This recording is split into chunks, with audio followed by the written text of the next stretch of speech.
به نستعين الحمد لله رب العالمين والصلاة والسلام على سيد المرسلين وعلى آله وصحبه أجمعين ومن تبعهم بإحسان إلى يوم الدين. أعوذ بالله من الشيطان الرجيم. بسم الله الرحمن الرحيم. يا أيها الذين آمنوا اتقوا الله حق تقاته ولا تموتن إلا وأنتم مسلمون واعتصموا بحبل الله جميعا ولا تفرقوا واذكروا نعمة الله عليكم إذ كنتم أعداء فألف بين قلوبكم فأصبحتم بنعمته إخوانا. حاضرین گرامی، پہلی آیت جو تلاوت کی گئی اس کا ترجمہ اور کچھ تفسیر بیان کی گئی. دوسری آیت کے ابتدائی الفاظ پر کچھ بات کی گئی اور یہ بتانے کی کوشش کی گئی کہ یہ آیت جتنی عام ہے اور اسے جتنا ذکر اور بیان کیا جاتا ہے اسی قدر یہ عملی میدان میں لوگوں کے زندگی سے باہر ہے. اللہ کی رسی کو مضبوطی سے تھام لو اور فرقہ فرقہ نہ ہو جاؤ. اس میں یہ بیان کیا گیا کہ اللہ کی رسی کو مضبوطی سے تھامنا گویا یہ مسلمانوں کے لیے نقطۂ اتحاد، مرکز اتحاد اور اساس اتحاد ہے کہ اگر لوگ اللہ کی رسی کو استحکام کے ساتھ، اخلاص کے ساتھ پکڑنا چاہیں پکڑیں قرآن اور حدیث کو، تو مسلمانوں میں فرقہ بندیاں اور اختلافات نہیں ہوں گے. اب یہیں سے یہ بات نکلی کہ اختلاف یا تفرق ہوتا کہاں سے ہے. ولا تفرقوا، اللہ نے آگے فرمایا کہ اللہ کی رسی کو پکڑنا ہے، فرقہ بندی سے بچنا ہے. اور کل میں نے یہ بیان کیا تھا کہ ان دونوں کو ملائیں تو یہ بات بالکل صاف ہے کہ فرقہ بندی کا وجود اس بات کی دلیل ہے کہ اللہ کی رسی کو مضبوط پکڑا نہیں گیا ہے. اور اللہ رب کی رسی کو مضبوط پکڑنا یہ اس بات کا نشان ہوگا، امید اور یقین کی بات ہوگی کہ فرقہ بندیاں نہیں ہوگی. اس کی بہت واضح صاف سیدھی مثال صحابہ کرام اور عہد اول کے مسلمانوں کا معاملہ ہمارے سامنے ہے. رائے کا اختلاف، سمجھ بوجھ کا اختلاف، دنیاوی امور کے اختلافات ان کے درمیان ہوئے صحابہ کرام میں، لیکن صحابہ کرام میں فرقہ بندی نہیں ہوئی، مسجدیں الگ نہیں ہوئی، ایک دوسرے کو فتویٰ دینا یا ان کے تعلق سے دل میں نفرت کے جذبات رکھنا اس کا تصور بھی نہیں تھا. ہاں، انتہائی اختلاف کے وقت بھی ایک مسلمان دوسرے مسلمان کو اپنا بھائی ہی سمجھتا. ہاں، اختلاف کو انتہائی بڑا شر مانتا.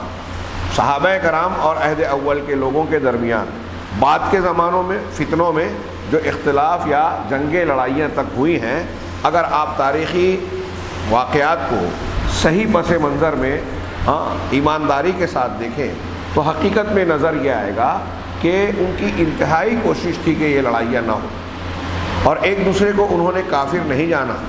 لڑائیاں ہوئی ہیں تو اصل میں درمیان کے کچھ لوگوں نے غلط فہمیاں پھیلا کر ان لڑائیوں پر مجبور کیا، اس کی آگ بھڑکائی. ہاں، جیسے جنگ جمل کے موقع پر حضرت علی رضی اللہ تعالیٰ عنہ ایک طرف ہیں، حضرت طلحہ اور زبیر ایک طرف ہیں، دونوں میں مصالحت کی بات ہو گئی خیموں کے اندر، لیکن یہ سبائی ٹولہ جو تھا انہوں نے آپس میں میٹنگ کی اور کہا کہ اگر یہ دونوں مل گئے تو ہمارا معاملہ بگڑ جائے گا، لہذا ان کو ملنے نہیں دینا ہے. چنانچہ انہوں نے پوری ترکیب چلی، پوری منصوبہ بندی کی. حضرت علی اور حضرت یہ تینوں کے تینوں عشرہ مبشرہ میں تھے، حضرت طلحہ، زبیر، حضرت علی. اب یہ زبیر اور طلحہ رضی اللہ عنہ، حضرت علی رضی اللہ عنہ اپنے اپنے خیموں میں جب چلے گئے تو پلان کے مطابق سبائی ٹولے کے لوگوں نے حضرت علی کے گروہ سے حضرت طلحہ اور زبیر کے لشکر کی طرف جو ہے حملے کیے، تیر اندازیاں کی، اور ادھر سے ان کے آدمیوں نے ادھر تیر اندازیاں کی. بھگدڑ مچی، شور ہوا. حضرت علی خیمے سے نکلے تو ان کا ایک پہلے سے سبائی ٹولے کا ایک آدمی منتظر تھا کہ نکلیں گے تو ہمیں ان کو بھڑکانے والی خبر دینی ہے. چنانچہ انہوں نے کہا کہ دیکھیے آپ سے بات کی ان لوگوں نے، لیکن ادھر سے ان کی فوج نے حملہ کر دیا. حضرت علی حیران رہ گئے، کہا طلحہ زبیر بغیر لڑائی کے مان نہیں رہے. یہی بات ان کے ساتھ ہوئی جب حضرت زبیر حضرت طلحہ اپنے اپنے خیموں سے نکلے آواز سن کر، تو ان کو سبائی ٹولے کے مقرر آدمی نے خبر دی کہ دیکھو علی نے دغا کی، آپ سے مصالحت کی بات کر رہے ہیں اور اس طریقے سے حملہ کروا دیا، ان کی فوج نے ہم پر حملہ کیا. تو انہوں نے بھی یہی کہا کہ علی عجیب ہے، اور جنگ چھڑ گئی۔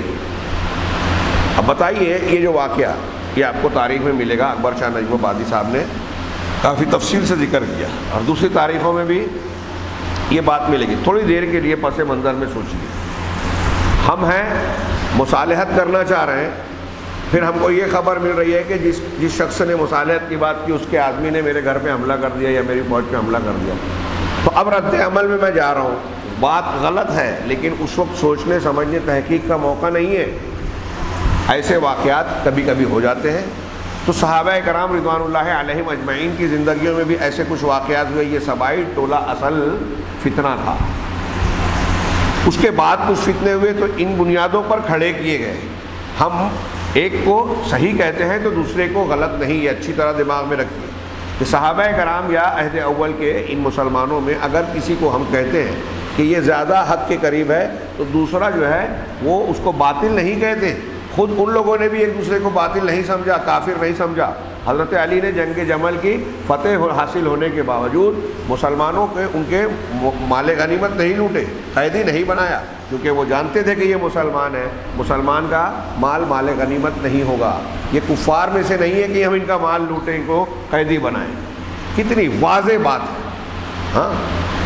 اور بعد میں جن لوگوں نے جن کو ہم کہتے ہیں کہ باطل نہیں ہے کہہ رہا ہوں، تو یہ کہیں گے کہ ان سے اجتہادی خطا ہوئی، یا تو وہ اجتہادی خطا ہے، حالات کے پس منظر میں ان کا فیصلہ غلط نہیں تھا، اجتہادی غلطی تھی، جس ظاہری بنیاد پر انہوں نے فیصلہ کیا وہ ظاہری بنیاد غلط نہیں تھی، نیت غلط نہیں تھی۔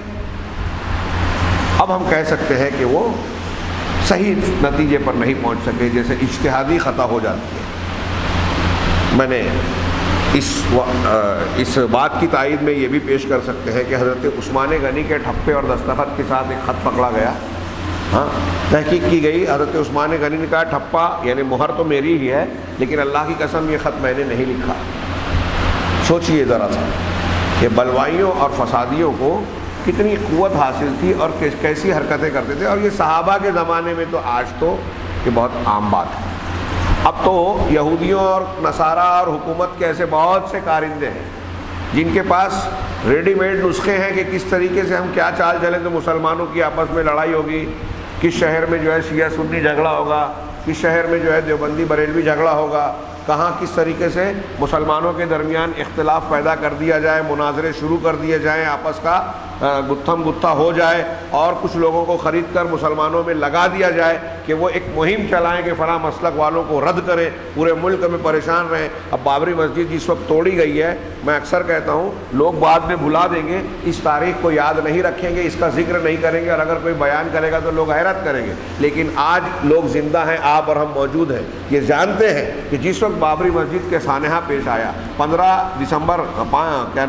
5 دسمبر والے اس تاریخ سے آپ 15-20 دن پہلے کے ہندوستان کا نقشہ دیکھیے، دیوبندی اور بریلوی دونوں کے بڑے بڑے مشہور علماء پورے ہندوستان میں نہ صرف تقریر کر رہے تھے بلکہ ایک دوسرے کے خلاف فتوی بازی کر رہے تھے۔ ہمارے شہر میں انتخاب حسین قدیری صاحب بریلویوں کے آئے تھے، پھر ابو الحقانی صاحب ان کے بعد آئے تھے دیوبندی حضرات کے، اور پورے ماحول میں جوش گرمی، ہاں، انتخاب صاحب جو ہے وہ بڑے زوروں میں کفر کا فتویٰ اور تردید کرتے تھے۔ اس وقت ہمارے بعض نوجوانوں نے ان کے کچھ سوالات پر سوال اٹھائے، کچھ باتوں پر سوال اٹھائے، اعتراضات کیے، اور ساتھ میں یہ سوال بھی آخر میں اٹھایا کہ 5 دسمبر کو ایودھیا میں جماوڑا ہو رہا ہے، ہاں، تو کہیں، اور پورے ہندوستان میں یہ ماحول ان لوگوں نے بنایا ہے، تو کہیں ایسا تو نہیں کہ حکومت کی طرف سے یہ اشارے ہیں؟ اور میں کیا کہوں، یہ بات میں نے خود لکھی تھی، اور ویسا ہی ہوا۔ اس 5 دسمبر کو معاملہ بالکل بگڑ گیا۔ اس سے 1-2 دن پہلے یہ لوگ سب اپنے اپنے ٹھکانوں پر پہنچ چکے تھے۔ اب ہم یہ کہیں کہ یہ ایجنٹ اور آلے ہیں تو لوگوں کو برا لگے گا، لیکن غور کریں، براہ راست نہ صحیح، کچھ لوگوں کو بیچ میں استعمال کر کے اس طرح کا عمل کیا جاتا ہے، اور یہ بالکل عام بات ہے، ہم مانیں یا نہ مانیں۔ آج بہت سارے اصحاب جبہ و دستار جو اپنی پیر طریقت والی دکانیں چلا رہے ہیں، تصوف کی دکانیں چل رہی ہیں، مسلک کی دکانیں چل رہی ہیں، یہ لوگ جب ضرورت پڑتی ہے تو حکومتی آقاؤں کی پکار پر لبیک کہتے ہوئے مسلمانوں میں انتشار پھیلانے، اور بعض مرتبہ شاید ان کو بھی خبر نہ ہو کہ ہم کیا کر رہے ہیں، بس آدیش پر عمل کرتے ہوئے وہ اس قسم کی حرکتیں کرتے ہیں جس سے مسلمان الجھ جائیں، کسی بڑے معاملے سے ان کی توجہ ہٹ جائے۔ ایسا آج بھی ہو رہا ہے، ہمارے گرد و پیش میں ہوتا ہے اور ہو رہا ہے۔ یہ ساری باتیں کیوں پیدا ہوتی ہیں؟ کہ دین کی نافہمی لاشعوری کی وجہ سے۔ صحابہ اور عہد صحابہ کے درمیان میں نے عرض کیا کہ اتنے سنگین اور شدید اختلافات بیچ والوں نے ابھارے، ہوئے لڑائیاں، لیکن اس وقت فرقہ بندی نہیں تھی۔ اسلام میں سب سے پہلے خارجی پیدا ہوئے، یہ اسلام سے ہی خارج قرار دیے گئے، پھر شیعہ روافظ، پھر قدریہ، جہمیہ، اور یہ حنفی، شافعی، مالکی باقاعدہ مسلک کی شکل میں 4 صدی ہجری کی پیداوار ہے۔ 4 صدی، اس سے پہلے مسلمانوں میں باقاعدہ یہ مسلک نہیں پائے جاتے تھے۔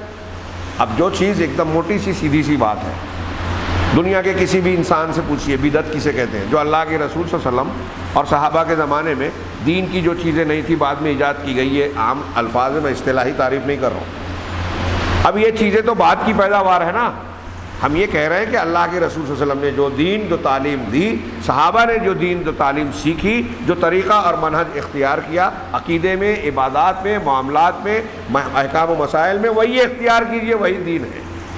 اب وہی دین ہے اور وہ دین قائم ہے حبل اللہ کی بنیاد پر، اور اللہ نے قیامت تک کے مسلمانوں کو، ہم کو، آپ کو یہی حکم دیا ہے وَاعْتَصِمُوا بِحَبْلِ اللَّهِ جَمِيعًا، سب مل کر اللہ کی رسی کو یعنی قرآن و حدیث کو مضبوط تھام لیں۔ یہ میں نے اس سے پہلے کسی معاملے میں بیان کیا کہ یہ چھوٹا موٹا مسئلہ نہیں ہے، ہماری زندگی ایک موقع ہے، اس کے ختم ہونے کے بعد جنت یا جہنم، سوچئے کتنا اہم معاملہ ہے۔ اس بنیاد پر شیخ محمد بن عبد الوہاب اور بعض لوگوں نے یہ بیان کیا کہ ایک مسلمان جب دین کے راستے پر قدم بڑھانے کے لیے آگے بڑھتا ہے کہ میں دین پر عمل کروں گا، تو اس کے لیے سب سے اہم، سب سے پہلا اور بنیادی مسئلہ یہ ہے کہ وہ یہ جانے کہ آج اتنے دین کی شکلیں ہیں، فرقوں کی شکلیں ہیں ہمارے سامنے، فلاں مسلک، فلاں طریقہ، فلاں سلسلہ، تو ہم کون سا طریقہ اختیار کریں؟ سب سے پہلے اہم ضرورت یہ ہے یہ جاننا۔ آپ دیکھ رہے ہیں کہ فلاں جگہ بھیڑ ہے، فلاں جگہ مولوی ہیں، تو کس مسلک والے کے پاس عالم نہیں ہے، قابل لوگ نہیں ہیں، مولوی نہیں ہیں، سب لوگ کہیں کم زیادہ بھیڑ اکٹھا کر ہی لیتے ہیں۔ اب اس کی بنیاد پہ اگر صحیح غلط کا فیصلہ کریں تو ہر مسلک والے کے پاس شخصیات ہیں، تو شخصیات سے حق کو معلوم نہیں کیا جاتا، دلائل کی بنیاد پر شخصیات کو پرکھا جاتا ہے۔ در مع الحق کے کیف ما دار، عربی کا محاورہ ہے کہ حق کے ساتھ گردش کرو، وہ جہاں جائے تم بھی جاؤ، حق کے ساتھ رہو۔ پبلک، بھیڑ، بڑی شخصیات، ان کو دیکھ کر کوئی چیز کا فیصلہ نہ کرو۔ اگر بھیڑ بھاڑ اور اکثریت کی بنیاد پر فیصلہ کرنا درست ہوتا تو ہر نبی کی قوم نے، امت نے پہلا جواب یہی دیا کہ تم اکیلے ہو، ہمارے باپ دادا اور یہ پوری قوم کے لوگ تو یہی کرتے آئے ہیں، باپ دادا کا طریقہ یہی تھا۔ تو کیا ان کی بات صحیح تھی؟ اگر ان کی بات صحیح نہیں تھی تو آج اگر کوئی مسلمان ہوتے ہوئے یہ کہہ رہا ہے کہ میں فلاں مسلک، فلاں طریقہ، فلاں رسم و رواج اور تہوار اس لیے منا رہا ہوں کہ میرے شہر میں یا اتنے مولوی لوگ کر رہے ہیں، میرے باپ دادا کرتے آئے ہیں، میرا خاندان یہی کرتا ہے، تو ان کی دلیل کیسے صحیح ہو جائے گی؟ اگر ان کی صحیح ہے تو ان کی بھی صحیح تھی، اور ان کی صحیح نہیں ہے تو ان کی بھی صحیح نہیں ہے۔ دلیل کیا ہے؟ اللہ کا کلام، رسول صلی اللہ علیہ وسلم کی حدیثیں، یہی دونوں مل کر اللہ کی رسی ہے۔ اور اللہ گارنٹی لے رہا ہے، نبی کریم صلی اللہ علیہ وسلم نے، گویا اسی کی تشریح میں ہم وہ حدیث سن لیں کہ آپ، نبی کریم صلی اللہ علیہ وسلم نے کہا کہ میں تمہارے درمیان 2 چیزیں چھوڑے جا رہا ہوں، جب تک ان کو مضبوط پکڑو گے کبھی گمراہی کا شکار نہیں ہوگے۔ یہ میرے بھائیوں، ہم چاہے بار بار دہراتے ہیں، لیکن آج سوچئے کہ آج سماج اور معاشرے میں مسلمانوں کے اندر اس تعلیم کو دہرانے، اس سبق کو پڑھانے کی کتنی شدید ضرورت ہے۔ ایک بڑا طبقہ، ہم اور آپ جب یہ کہیں گے تو ماننے کو تیار نہیں ہے۔ آپ اور ہم کہیں گے تو وہ سمجھیں گے کہ یہ مسلکی اختلاف کی بات کر رہے ہیں، جبکہ ہم ان کا بھلا کہہ رہے ہیں۔ اور یہ نبی صلی اللہ علیہ وسلم نے بیان کیا نا، ہم نے کہا ہے کہ 2 چیزیں چھوڑے جا رہا ہوں، ان کو مضبوط پکڑے رہو گے، یہ اللہ کی رسی کو مضبوط پکڑو۔ کس نے کہا ہے؟ آپ تلاوت کرتے ہیں نا، اللہ نے کہا ہے۔ یہ قیامت تک کے لیے ہے کہ نہیں ہے؟ ہے۔ تو اب قیامت تک کے لیے ہے تو یہ ہمارے بھلے کے لیے ہے یا برے کے لیے ہے؟ آج اتنے سارے مسلک ہیں، لا تتفرقوا چیخ کر کہہ رہا ہے کہ یہ گمراہیاں ہیں۔ اب آپ اگر اپنے آپ کو حق کہہ رہے ہو تو تھوڑی دیر کے لیے سوچو کہ چلو مان لو آپ حق ہیں، باقی سب باطل ہے نا، وہ باطل والے بھی تو مطمئن بیٹھے ہیں۔ سوچو نا کہ ان کی کیا دلیل ہے اور آپ کی کیا دلیل ہے. اس پر لوگ سوچنے کے لیے تیار ہی نہیں ہیں، اور اگر کوئی بیان کرے تو لوگوں کے کان کھڑے ہو جاتے ہیں کہ یہ اختلافات اور انتشار کی بات کر رہے ہیں. یہ چھوٹا موٹا معاملہ نہیں ہے. جب اللہ کے رسول نے کہا کہ میری امت کے 73 فرقے ہوں گے، ہاں ایک کے علاوہ سب جہنم میں جائیں گے، کیا چھوٹا مسئلہ ہے؟ اختلافی بات ہے تو نہ بیان کی جائے. اگر نہ بیان کرنے والی ہوتی تو اللہ کے رسول یہ حدیث بیان کرتے کیا؟ رسول اللہ صلی اللہ علیہ وسلم نے جو حدیث بیان کی ہم بیان نہ کریں، اللہ نے جو حکم دیا ہم حکم نہ بیان کریں، کتنی اہم بات ہے. یہ عقیدے اور منہج کی بات جڑی ہوئی ہے.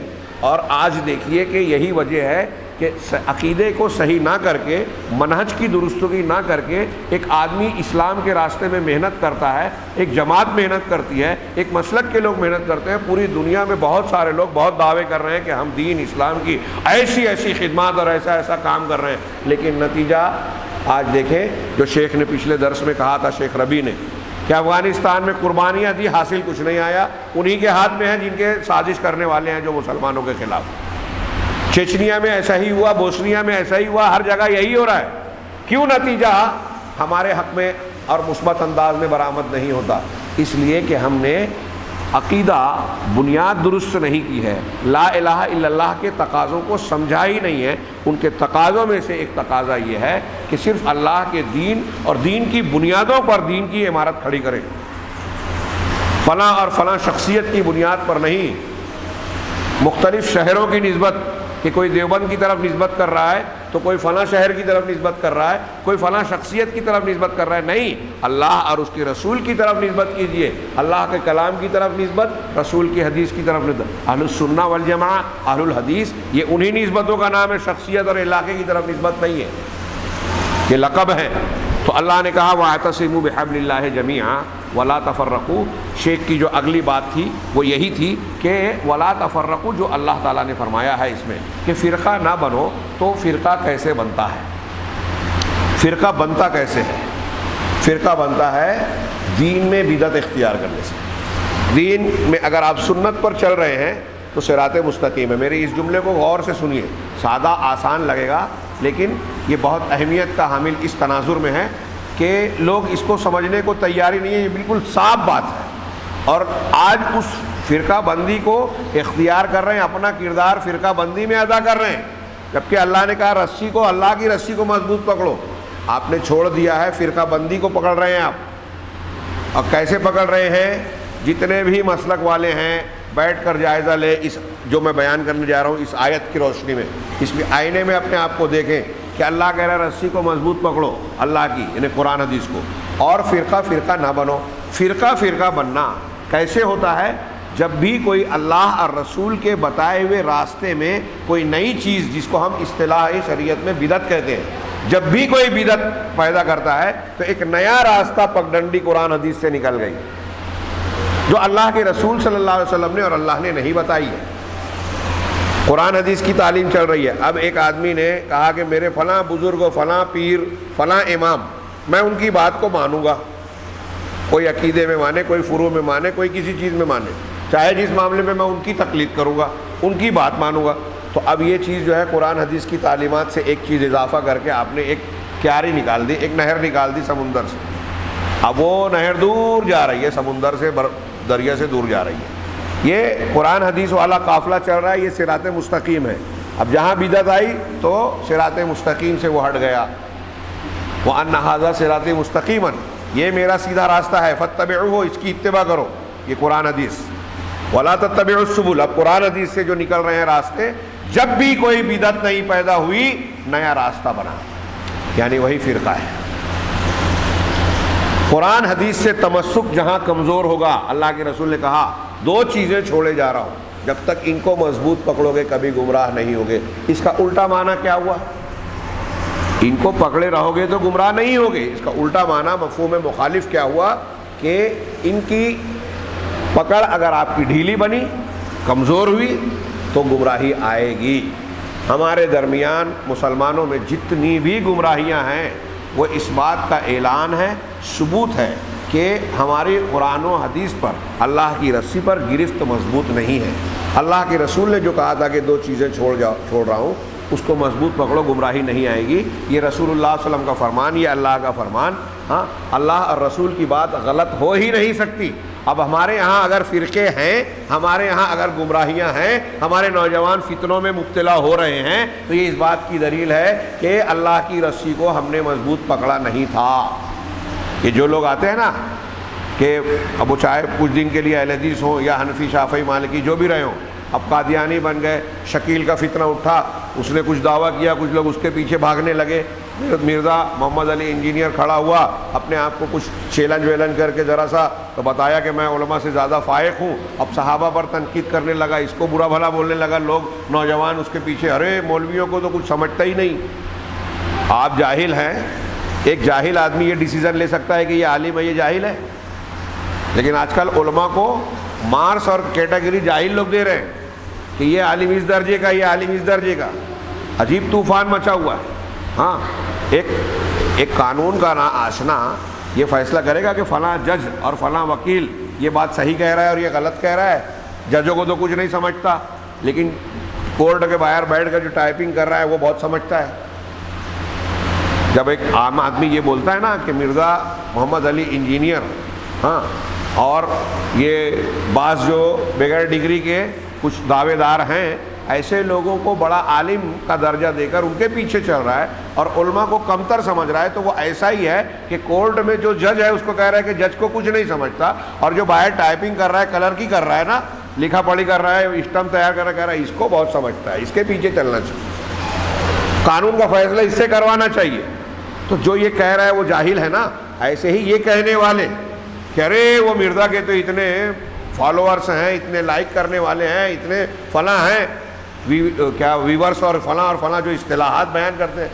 ارے بھائی، جن کو گمراہ کرنے کے لیے پیچھے سے پش کیا جاتا ہے نا عالمی طاقتوں کی طرف سے، ان کو دکھایا جاتا ہے کہ دیکھو یہ ہوا میں اڑ رہے ہیں۔ سلمان رشدی نے اللہ کے رسول صلی اللہ علیہ وسلم کی شان میں گستاخی کی، دیکھتے ہی دیکھتے یورپ میں جو ہے وہ لوگوں کی آنکھوں کا تارا بن گیا۔ کیتھولک چرچ نے باقاعدہ اس کی حفاظت، اس کے کھانے پینے اور 5 اسٹار رہائش کے انتظامات کر رکھے تھے۔ تو اب اس پہ بھی آپ متاثر ہو کہ سلمان رشدی کو اتنے چاہنے والے، اتنی حکومتیں اس کی فکر کر رہی ہیں، وہ پورا چرچ، کیتھولک چرچ اور اس کے آدمی اس کی حفاظت کر رہے ہیں، تو آپ اس کے پیچھے چلنے لگو گے کہ اتنے لوگ ہیں، کیا دلیل ہے؟ یہ عجیب بے وقوفانہ لوگوں کا مزاج ہے۔ تو یہ کیوں آتا ہے؟ یہ کسی سے بھی متاثر ہو جانا، ایک جاہل کھڑا ہوتا ہے، 2-4 چیلنج کرتا ہے اور عام آدمی نوجوان اس سے متاثر ہو جاتا ہے۔ یہ کیوں متاثر ہوتا ہے؟ اس لیے کہ اللہ کی رسی کو سمجھا ہی نہیں ہے، پکڑا ہی نہیں ہے۔ جو صحیح عقیدے والا ہوگا، جو قرآن حدیث کا حقیقی علم رکھے گا، وہ ایسی جھاڑ جھنکاڑیوں سے میں نہیں پھنسے گا، وہ باطل کوئی بھی شکل میں آئے اس سے متاثر اور مرعوب نہیں ہوگا۔ صحابہ کو دیکھیے اور آج تک تاریخ میں دیکھیے، جو صاحب علم قرآن اور حدیث والا دین جس کے دل میں داخل ہو جاتا ہے نا، وہ پھر واپس پلٹتا نہیں، اس کی گردن کٹتی ہے، اس کو کھولتے ہوئے تیل میں ڈالا جاتا ہے، لیکن وہ اپنے دین پر قائم رہتا ہے۔ اور یہ جو پل میں تولا پل میں ماشا، یہ کبھی مرزا سے متاثر، کبھی عرف سے متاثر، اس کا واضح مطلب یہ ہے کہ آپ کے دل میں قرآن حدیث کی تعلیم داخل ہوئی ہی نہیں تھی، آپ دین میں مضبوط ہوئے ہی نہیں ہیں۔ جب آپ اللہ کی رسی کو مضبوط پکڑ لو گے نا، تو دنیا کا کوئی باطل کتنے بھی خوبصورت اور پرکشش انداز میں سامنے آئے، آپ مرعوب نہیں ہوگے۔ یہ اللہ کے گھر میں بہت قیمتی اور اہم بات کہہ رہا ہوں میں۔ یہ آج بہت سارے لوگ گمراہ ہو جاتے ہیں، ارے وہ تو فلاں مسلک میں چلا گیا، وہ تو فلاں سے متاثر ہو گیا۔ یہ جو لوگ متاثر ہوتے ہیں، ہاں اگر باطل ہے تو ادھر ادھر آرام سے ہوگا، کیونکہ قرآن حدیث تو اس نے پکڑا ہی نہیں ہے نا۔ اب اس کے سامنے جب قرآن حدیث آئے گا تو وہ فوراً اس کو قبول کرے گا۔ قرآن حدیث کی جو تاثیر ہے دنیا میں کسی کی وہ تاثیر نہیں۔ اور یہ جتنے ایسے کچھ دنوں کے لیے مرزا ٹائپ کے لوگ تاریخ میں ہر زمانے میں کچھ ابھرتے رہتے ہیں، سلمان ندوی، ہاں کسی کے اشاروں پہ کام کر رہے ہیں، یہ صحیح کئی موقعوں پر واضح ہو چکا ہے۔ بابری مسجد کے وقت دیکھا لوگوں نے، دوسرے موقعوں پہ دیکھا، یہ ایران کی موافقت کرتا ہے، ہندوستانی حکومت کی موافقت کرتا ہے، اور ہندوستانی مسلمانوں کا اصل مفاد یا سعودی عرب یا صحیح منہج اور عقیدے والوں کی مخالفت کرتا ہے۔ سلمان ندوی ہے، مرزا ہے، شیعوں کے مدرسے میں جاتا ہے اور تقریر میں چیلنج کرتا ہے کہ میں علماء کو دعوت دیتا ہوں، مجھ سے بات کریں۔ عالم جب اس کے پاس، اہل حدیث عالم نے جب آدمی بھیجا کہ ہم ملنا چاہتے ہیں، تو کہا نہیں میں یہ سب نہیں کرتا، ملاقات نہیں کرتا۔ بیچ والے نے لکھا کتاب کے مقدمے میں کہ انہوں نے کہا ارے کیسی بات کر رہے ہیں، ابھی 2 دن پہلے تو آپ شیعوں کے مدرسے میں جا کے اتنا وقت اور گھنٹوں آ رہے تھے، اور یہ سنی عالم اور اہل حدیث عالم آپ سے وقت مانگ رہا ہے، جبکہ آپ چیلنج بھی کرتے ہیں تقریروں میں اور اس کلپس میں۔ پوری دنیا کا نوجوان یہ سمجھتا ہے کہ بڑا چیلنج کیا، اور اس چیلنج والے سے جب وقت مانگا جاتا ہے، اہل علم مانگتے ہیں تو وہ دم دبا کے بھاگتا ہے۔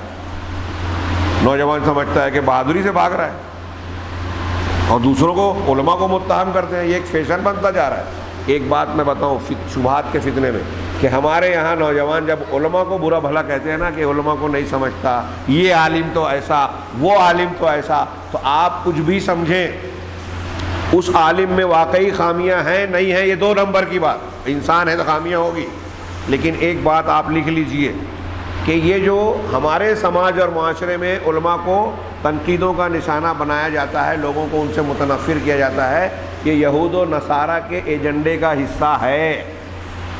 تحقیق کر لیجئے جا کے پروٹوکولز میں اور دوسرے کاموں میں کہ یہود و نصارہ مسلمانوں کو اسلام سے دور کرنے، قرآن و حدیث اور صحیح عقیدے کے بارے میں شکوک و شبہات میں مبتلا کرنے کے لیے، اپنا گرویدہ بنانے، دین سے دور کر کے موجودہ دور کے دھارے میں لانے کے لیے جو انہوں نے نکات تیار کر رکھے ہیں، جن خطوط پر وہ محنت کر رہے ہیں، ان میں یہ بھی شامل ہے کہ مسلمان نسلوں کو، عوام کو ان کے علماء سے متنفر کیا جائے، بدگمان اور بدظن کیا جائے، ان کے علماء سے دور کیا جائے۔ اب ہمارے سماج میں عالم دوست جو بھی نظر آتا ہے، عالم کا دشمن جو بھی نظر آتا ہے، وہ اللہ تبارک و تعالیٰ اور اس کے دین کو تو نقصان پہنچانے والا ہے ہی، وہ یہود و نصارہ کا ایجنٹ ہے، وہ براہ راست ہو یا بر راست ہو، اس کو استعمال کیا جا رہا ہو، کوئی بیچ میں کوئی ذریعہ ہو، یہ الگ بات ہے، لیکن ان کے ایجنڈے پہ عمل کر رہا ہے، اسلام اور مسلمانوں کو نقصان پہنچا رہا ہے۔ اس لیے کہ نوجوان اور سماج اور معاشرہ جب علماء سے جڑا رہے گا تو دین سے جڑا رہے گا، اور کون عالم جو قرآن و حدیث کو جاننے والا ہے۔ آپ سوچئے یہ جو میں کہہ رہا ہوں یہ ہوائی بات نہیں ہے کہ بلا وجہ کی، اللہ کے رسول نے فرمایا نا کہ ان اللہ یقبض العلم بقبض العلماء، ہے نا، ان اللہ لا ينتزع العلم انتزاعا، اللہ تعالیٰ علم کو ایسے نہیں اٹھائے گا کہ علماء کے یا لوگوں کے سینوں سے چھین لے، کھینچ لے، ولیکن یقبض العلم بقبض العلماء، لیکن اللہ تبارک و تعالیٰ علم کو اٹھاتا ہے علماء کو اٹھا کر، علماء کو جیسے جیسے اٹھاتا جائے گا علم اٹھتا جائے گا، مرتے جائیں گے۔ فَإِذَا لَمْ يُبْقِ عَالِمًا، یہ بخاری مسلم کی حدیث ہے، اللہ کے رسول اللہ فرما رہے ہیں کہ جب کسی عالم کو اللہ باقی نہیں رکھے گا تو اتخذ الناس رؤوسا جہالا، لوگ جاہلوں کو اپنا رئیس، اپنا سردار بنا لیں گے۔ فَسُئِلُوا، ہاں، بس ان سے جب سوال کیا جائے گا تو فَأَفْتَوْا، وہ فتویٰ دیں گے، فَضَلُّوا وَأَضَلُّوا، اب جاہل ہیں، سردار بن گئے ہیں تو اب فتویٰ دیں گے تو جہالت کی بنیاد پر فتویٰ دیں گے، خود بھی گمراہ ہوں گے، دوسروں کو بھی گمراہ کریں گے۔ اس حدیث سے آپ سوچئے، اس حدیث کا جو معنی نکل رہا ہے کہ عالم اگر نہیں ہے یا عالم ہے اور لوگ اس سے جڑے نہیں ہیں تو جاہلوں سے فتویٰ پوچھیں گے۔ عالم سے جڑنے کا مطلب قرآن حدیث کا فتویٰ جاننا، قرآن حدیث کی تعلیم اور رہنمائی حاصل کرنا، یہ اللہ کی رسی کو مضبوط پکڑنے کے راستے۔ اب جب عالم ہی کو آپ نے صاف کر دیا، لوگوں کو اس سے کاٹ دیا، عالم کا درس بند کروا دیا، تقریر بند کرا دی، لوگوں کو بول دیا کہ اس عالم کے پاس جانا نہیں، اس سے رشتہ رکھنا نہیں، کیونکہ وہ قرآن حدیث بیان کرتا ہے، قرآن حدیث بیان کرتا ہے، شرک کا رد کرتا ہے، اس سے ہم کو مطلب نہیں، وہ ہمارا مخالف ہے، اس لیے اس کی قرآن و حدیث کی بات بھی سننے کا نہیں۔ تو آپ اللہ اور رسول سے بڑے ہو گئے، یہ جو کہہ رہا ہے کہ اس سے نہیں ملنا، کہ آپ کی شخصیت اللہ اور رسول کے دین کی خدمت سے زیادہ اہمیت رکھتی ہے، پھر اس کا فائدہ اٹھا کر مختلف مقاصد کے تحت کوئی شخص اگر علماء سے لوگوں کو دور کرتا ہے تو دین سے دور کرتا ہے۔ یہ چھوٹا موٹا جرم نہیں ہے، علماء سے دور، علماء کی میں نے اس سے پہلے بتایا، جن سماج شہروں بستیوں میں آج علماء نہیں ہیں، دیکھیے ان کے بچے دین سے کتنی دور ہیں، شرک بدعت، ہندو مذہب کا کتنے اثرات ہیں وہاں، یہ جو غیر تہذیب اور غلط مذہب اور مسلک اور گمراہیوں کے اثرات وہاں ہیں، آپ کے بچے جو کسی سے بھی متاثر ہو جاتے ہیں، یہ اس لیے ہے کہ یہ قرآن حدیث سے جڑے نہیں ہیں۔ قرآن حدیث سے جڑنے کا ایک بڑا راستہ ہے علماء ربانیین، صحیح علماء، قرآن حدیث کو جاننے والے علماء۔ اب قرآن حدیث کو ہمیں پکڑنا ہے تو ان علماء کے ذریعے سے پکڑنا ہے، اور جب ان کو پکڑیں گے تو فرقہ بندی ختم ہوگی، اور فرقہ بندی ہوتی ہے بدعات کی وجہ سے۔ اب آج آپ دیکھیے کہ کتنی بدعتیں امت مسلمہ میں جو ہے وہ پیدا ہو چکی ہیں، اور ان بدعتوں کے باقاعدہ نام پڑ گئے، فرقے بن گئے، ہر فرقہ اپنی ان بدعات کے تعلق سے جو ہے حساس ہے۔ شیخ ربیع نے اس ضمن میں بیان کیا کہ آپ دیکھیں گے کہ ایک آدمی سنت کے تعلق سے اتنا زیادہ ولولہ اور جوش نہیں رکھتا جتنا اپنے مسلک کی خاص بدعت کے بارے میں۔ اب مثال کے طور پہ ہمارے ہاں دیکھیے کہ جو لوگ صلاۃ و سلام پڑھنے کے عادی ہیں، فجر کی نماز ابھی چند سالوں سے جو ہے وہ تیز تیز مائک میں جو ہے نعت اور شرکیہ کلام پڑھنا شروع کیا۔ ہاں، قرآن کی تلاوت اللہ کے رسول کی سنت ہے، یہ کہتے تو ہیں کہ ہم رسول سے محبت کرتے ہیں، کرتے ورتے نہیں ہیں، رسول کے دشمن ہیں۔ کوئی پہنچائے میری بات اور غور کرے وہ کہ آپ جو کر رہے ہیں رسول کے مطابق کر رہے ہیں کہ رسول کے خلاف کر رہے ہیں۔ اگر رسول کے خلاف کر رہے ہو تو دوست ہوئے کہ دشمن ہوئے؟ آپ خود بتاؤ۔ اللہ کے رسول صلی اللہ علیہ وسلم کے زمانے میں یہ موسیقی گانا بجانا ہوتا تھا فجر کی نماز کے بعد یا کسی بھی نماز کے بعد؟ علامہ ابن کثیر اور سلف نے لکھا ہے کہ یہ اہل بدعت کا سمہ ہے کہ وہ نغمات گاتے ہیں، موسیقی اور رقص سرود کا معاملہ ہوتا ہے اور اس میں مست ہوتے ہیں، جھومتے ہیں، لیکن اہل ایمان کا سمہ ہے قرآن کا سننا، تلاوت کرنا۔ فجر کے بعد مسلمان جو مومن ہے نا، رسول کی تعلیم پہ چلنے والے، وہ قرآن پڑھتے پڑھاتے ہیں، اور یہ قرآن والے قرآن کے مخالف ہیں، اللہ کے رسول کے مخالف ہیں۔ تو میں یہ کہہ رہا ہوں کہ شیخ ربیع نے بیان کیا آگے کہ وَلَا تَتَفَرَّقُوا، اللہ نے کہا کہ فرقہ بندی اختیار نہ کرو، لیکن لوگوں نے فرقہ بندی اختیار کی بدعات پیدا کر کے، اور جس مسلک کے ماننے والے کے پاس جو دوسروں کے مقابلے میں اس کی اپنی خصوصیت ہے اختیار کی ہوئی، وہ اس کو چھوڑنے کے لیے تیار نہیں۔ ایک آدمی آپ دیکھیے کہ رمضان المبارک کے ایام آخری ایام چل رہے ہیں، لیلۃ القدر کے جیسی فضیلت والی کوئی رات پورے سال میں نہیں ہے، لیکن آپ دیکھیے کہ اس رات میں وہ جوش خروش نظر نہیں آئے گا۔ اگر آپ اور ہم اس رات میں سو جاتے ہیں، دکان پہ جا کے بیٹھے ہوئے ہیں، تو شاید ہی کوئی ٹوکے بولے یا برا مانے۔ آپ کا کارخانہ چل رہا ہے، آپ ڈیوٹی پر جا رہے ہو، چھٹی نہیں لی، ہاں یہ روٹین ہے، اس پہ کوئی برا نہیں سمجھے گا، لیکن اگر 15 شعبان کو ہمارے شہر میں کوئی کارخانہ جاری کر دے، ہاں، یا کوئی آدمی ڈیوٹی پہ جائے چھٹی نہ لے، تو لوگ حیرت سے کہیں گے ارے آج بھی کام، چھٹی نہیں لی، عبادت نہیں کرنی ہے کیا؟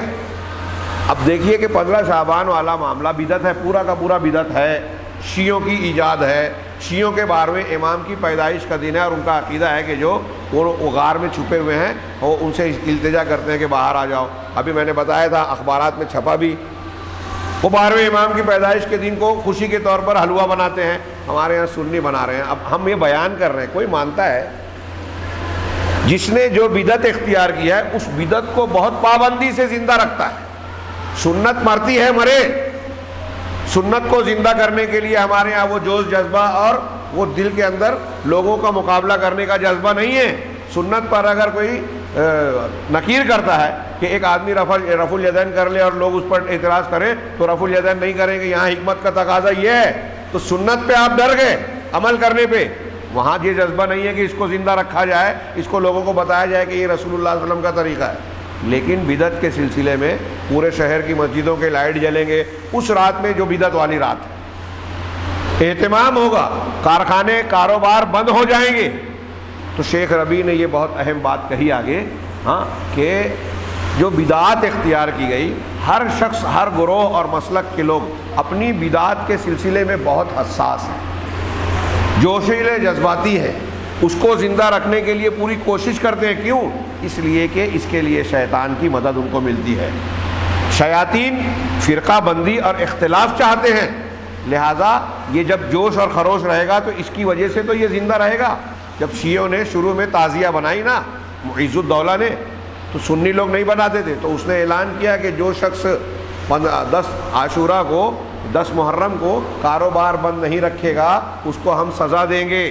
یہ شیعہ حکمراں نے زور زبردستی کر کے اپنی بدعت کو جو ہے فروغ دیا، گہرائی دی۔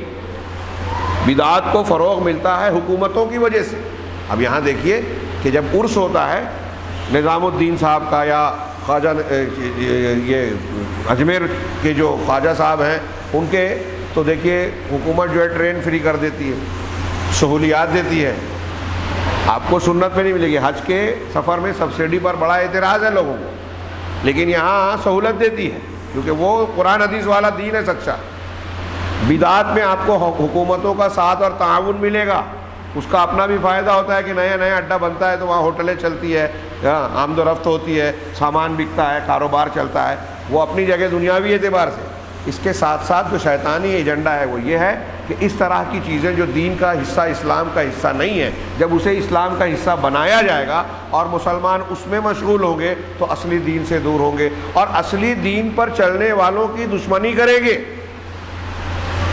اب شیخ نے آگے چل کے یہ کہا کہ دیکھیے ہمارے یہاں آج سماج میں ایسے کتنے لوگ ہیں جو قرآن و حدیث والے سچے دین کی رسی کو چھوڑ کر بدعت والے دین کو پکڑ کر رکھے ہیں اور بدعتیوں کا ساتھ دیتے ہیں۔ اتنا ہی نہیں بلکہ جو لوگ قرآن و حدیث کی تعلیم پر عمل کرنا چاہتے ہیں، خالص توحید اور اتباع سنت کی دعوت دینا چاہتے ہیں، اہل الحدیث اور سلفی، آپ دیکھیے کہ یہ اہل بدعت ان کے خلاف کتنی محنت کوشش کرتے ہیں، دشمنوں کا ساتھ دیتے ہیں، مخبری کرتے ہیں، الزام لگاتے ہیں۔ ابھی آپ نے دیکھا 4-5 دن پہلے ہمارے شہر کے اخبار میں آیا کہ موجودہ سعودی حکومت کو بیان دے رہا ہے ایک گدھا آدمی کہ موجودہ سعودی حکومت جو ہے وہ مسلمانوں پر عذاب ہے، فلسطین کے تناظر میں ان کو پتہ ہی نہیں ہے وہاں کیا کیا کیا جاتا ہے اور کس کس طریقے سے مسلم حکمرانوں کو مجبور کیا گیا، گھیرا گیا ہے۔ دشمنان دین تو بعد میں، پہلے اپنے لوگوں کے ذریعے سے لوگوں کا ناطقہ بند کیا گیا ہے۔ خود مسلم حکومت اگر کوئی کچھ کرنا چاہتی ہے نا تو امریکہ، یورپ، برطانیہ کا ڈر بعد میں ہے،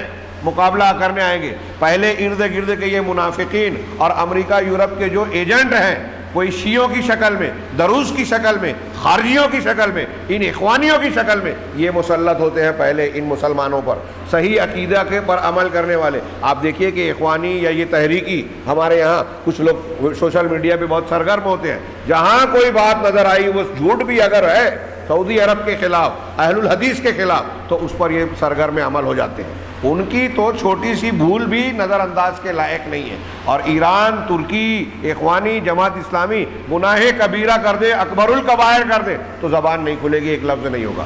یہ نتیجہ کس بات کا ہے؟ اللہ کے رسی کو چھوڑ کر بدعت کو پکڑنے، نئے منہج کو اختیار کرنے کی بنیاد پر، اور یہیں سے فرقہ بندیاں پیدا ہوتی ہے۔ سارے مسلمانوں کے مسائل کی پوری اسلامی تاریخ میں اجتماعی سطح پر مسلمانوں کو جہاں بھی ضرب لگی ہے اسی بنیاد پر لگی ہے۔ کبھی کسی دشمن نے مسلمانوں کو اتنا نقصان نہیں پہنچایا جتنا خود مسلمانوں کے اندر سے منافقین نے پہنچایا ہے، اور ان منافقین کی شکلیں اہل بدعت کی صورت میں ہمیں نظر آتی ہے تاریخ کے ہر دور میں، کہ وہ ہمارے مسلک کے خلاف ہے تو اس کے خلاف دشمن کا ساتھ دیا جائے، اور مسلمانوں کی اینٹ سے اینٹ بجوا دی ایسے لوگوں نے۔ یہ شیعہ پوری اسلامی تاریخ میں مسلمانوں کے دشمن رہے ہیں، لیکن آج جو رافضیت ہے، آج اخوانیت، جماعت اسلامی اور اس مزاج کے لوگ آپ پورے سطح پر دیکھیں، میں یہ نام لے کر کہتا ہوں، بہت واضح انداز میں کہتا ہوں، یہ آپ کو منظر دکھائی دے گا کہ یہ قرآن و حدیث کے ماننے والوں کی ہر سطح پر مخالفت کرتے ہیں، تنقید کرتے ہیں، کیڑے نکالتے ہیں، اور ان شیعوں کو جن کی پوری تاریخ قرآن حدیث کی دشمنی میں گزری ہے اور آج بھی سنیوں کا قتل کر رہے ہیں، اہل سنت والجماعت سے بغض رکھتے ہیں اللہ واسطے کا۔ اللہ واسطے کا نہیں ہو تو، اللہ واسطے کا ہوتا تو صحیح والا موقف ہوتا۔ ہاں، ہر قسم کی برائیاں ہیں، سنی مسجد، سنیوں کو قتل کرنا، مسجدوں کو توڑ دینا، کعبہ کے مقابلے میں وہاں ایک حرم جیسا بنانا، پورے ایران کے ماتحت اہواز پر سنیوں کا انتہائی ناطقہ بند رکھنا، فلسطینی مسلمانوں کی طرح ان پر ظلم کرنا، لیکن یہ تاریخ میں نہیں، یہ اخبار میں نہیں آتا، اس پر کوئی تنقید نہیں کرتا، اور آپ اور بیان کریں گے تو لوگ خاموشی اختیار کر لیں گے۔ یہ اس بات کی دلیل ہے کہ لا تفرقو کی مخالفت آپ کرنا چاہتے ہیں لیکن اعلان کرتے ہیں کہ ہم حق پر ہیں۔ یہ بہت اہم شعبہ ہے۔ ہاں، رمضان المبارک میں جہاں ہم قرآن سے جڑتے ہیں، دین سے جڑنا چاہتے ہیں، تو اس بنیاد سے اپنی منہجیت کو، صحیح منہج کو اختیار کرنے والی بات سب سے پہلے ہونا چاہیے۔ اللہ سے ان اوقات میں یہ دعا کرنی چاہیے کہ پروردگار ہمیں اس پر عمل کرنے کی توفیق دے۔ رمضان کے روزے ہم رکھ رہے ہیں لعلکم تتقون کی غایت حاصل کرنے کے لیے کہ ہم متقی بن جائیں، اللہ کے عبادت گزار اور متقی پرہیزگار بن جائیں، یہ ایک مقصد حاصل ہو جائے، اور اس کے بعد ہم اللہ کی رسی یعنی قرآن کو مضبوط پکڑ کر صحیح دین پر قائم رہنے والے، صحیح منہج پر برقرار رہنے والے بن جائیں۔ یہ فتنوں کی آندھیاں چل رہی ہیں، یہ جو میں نے ذکر کیا، رافضیت، خارجیت اور مختلف فتنوں کے شبہات جو پھیلائے جا رہے ہیں اور مسلمان نوجوانوں کو شکار کیا جاتا ہے، دین کے بارے میں شک و شبہات کا میں مبتلا کیا جاتا ہے، یہ ساری چیزیں قرآن سے دور کرنے کے لیے ہے۔ اور اللہ تعالیٰ ہم سے کہہ رہا ہے کہ اللہ کی رسی کو سب مل کر مضبوط پکڑو۔ اور یہ رمضان اس لیے آتا ہے کہ ہم متقی بن جائیں۔ متقی ہوں گے تو ایک ہوں گے کب؟ جب قرآن کو پکڑیں گے، اور قرآن سے جڑنے ہی کے لیے رمضان آتا ہے۔ ساری فضیلت قرآن کے نزول کی ہی مناسبت سے ہے۔ اس فضیلت کو اگر ہم اختیار کرتے ہیں، فرقہ بندی جب چھوڑ دیتے ہیں، تو اب مسلمان بنیان مرصوص مضبوط سیسا پلائی دیوار بن جائے گا۔ اب آپ متقی ہو گئے، متحد ہو گئے، اب اس کے بعد آپ کا اگلا کام ہوتا ہے اللہ تعالیٰ نے اس بات کو بیان کرنے کے لیے کہ کس طریقے سے صحابہ کرام اور مسلمان پہلے آپس میں خوریزی کرتے تھے، لڑتے تھے جب مسلمان نہیں ہوئے تھے، اور جب اسلام آیا، وَاذْكُرُوا نِعْمَةَ اللَّهِ عَلَيْكُمْ، اور اپنی اس اللہ کی نعمت جو تم پر اس نے کی ہے اس کو یاد کرو۔ اِذْ كُنْتُمْ أَعْدَاءً، جب تم دشمن تھے، فَأَلَّفَ کیا ہے، فَأَلَّفَ بَيْنَ قُلُوبِكُمْ، کیا ہے، فَأَصْبَحْتُمْ بِنِعْمَتِهِ إِخْوَانًا، تو اللہ نے تمہارے دلوں کو جوڑا اور اللہ کی نعمت کے ذریعے سے تم بھائی بھائی بن گئے۔ اللہ کی نعمت کیا ہے؟ اسلام ہے، قرآن حدیث ہے۔ قرآن حدیث کی نعمت سے صحابہ بھائی بھائی بن گئے، پہلے دشمن تھے۔ آج ہم لوگ مسلمان ہیں، قرآن حدیث کی یہ نعمت ہے، پھر بھی بھائی بھائی ہیں یا نہیں ہیں؟ انشاءاللہ کل کے درس میں ہم اس آیت کے ٹکڑے پر گفتگو کر کے آگے بڑھیں گے۔ اللہ تعالی ہمیں خیر کی توفیق دے۔ وآخر دعوانا ان الحمد للہ رب العالمین۔